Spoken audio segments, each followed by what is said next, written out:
mana seluruh kegiatan masyarakat bertransformasi menjadi serba online. Perangkat komputer yang awalnya ditunjukkan hanya sebagai sarana penunjang pekerjaan, ini sudah menjadi suatu kebutuhan yang wajib dimiliki oleh masyarakat. Sebelum dilengkapi oleh fitur serba canggih seperti sekarang ini, perkembangan komputer diawali dari sebuah inovasi sederhana yang lahir sejak tahun 1800-an. Pengertian komputer. Pertama-tama, mari kita bahas apa sih yang dimaksud dengan komputer. Komputer berasal dari kata computare yang artinya menghitung. Secara bahasa, komputer didefinisikan sebagai alat yang melakukan proses perhitungan aritmatika. Secara umum, komputer didefinisikan sebagai alat elektronik yang menghubungkan komputer satu dengan yang lain, sehingga menghasilkan informasi yang sebelumnya telah diolah terlebih dahulu. Pengertian komputer menurut beberapa sumber. Menurut KBBI, komputer adalah alat elektronik yang bekerja secara sistematis dan cermat untuk mengolah berbagai macam data seperti data angka, suara, dan gambar.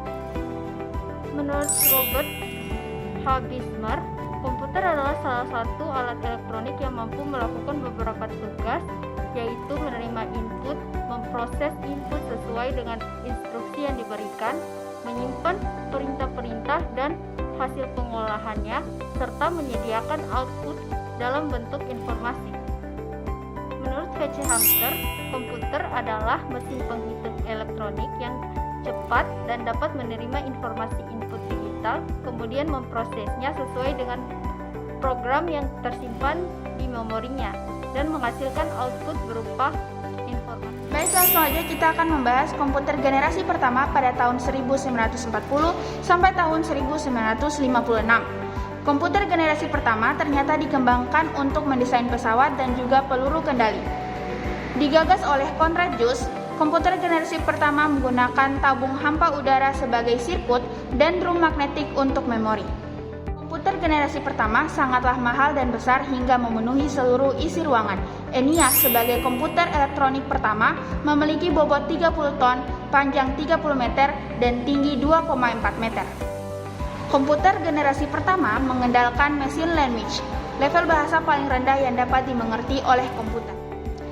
Bahasa pemrograman ini hanya bisa menyelesaikan satu perhitungan serta butuh waktu berhari-hari ataupun berminggu-minggu untuk menyelesaikan ataupun menyetel satu perhitungan baru.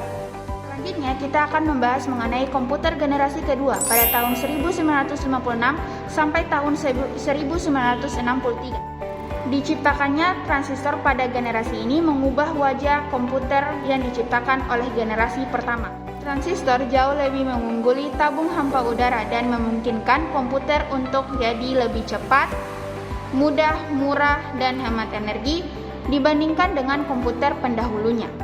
Selain itu, pada generasi ini juga dilakukan pengembangan memori inti magnetik. Secara umum, komputer generasi ini sudah menggunakan bahasa pemrograman tingkat tinggi, tidak membutuhkan banyak listrik, kapasitas memori sudah lebih besar, serta proses pengerjaan sudah lebih cepat. Baik, selanjutnya kita akan membahas mengenai komputer generasi ketiga.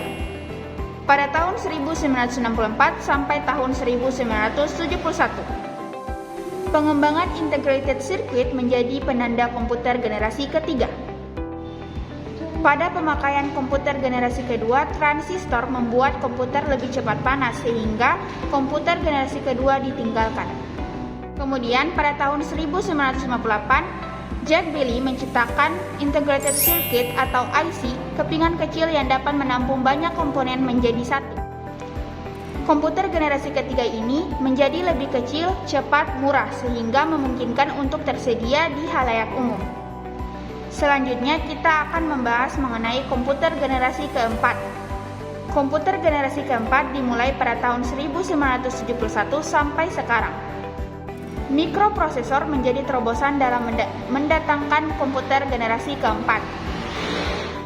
Mikroprosesor menjadi terobosan dalam mendatangkan komputer generasi keempat dengan menyatukan ribuan IC dalam satu kiping silikon.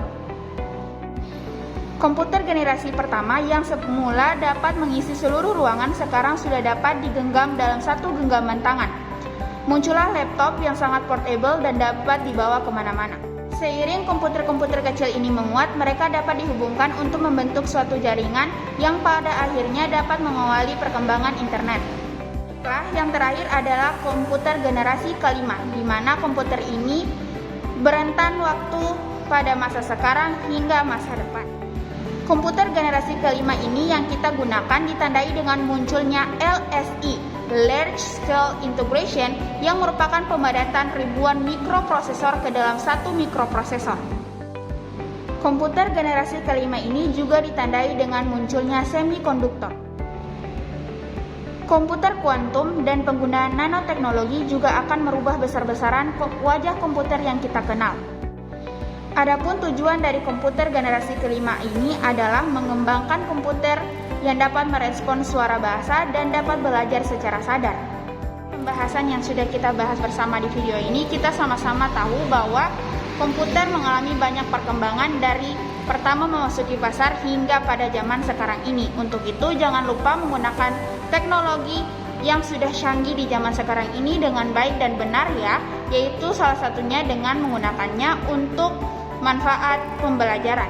Kata saya Halda Putra Vita, mewakili rekan-rekan kelompok saya pamit undur diri. Dadah. Dadah. Dadah.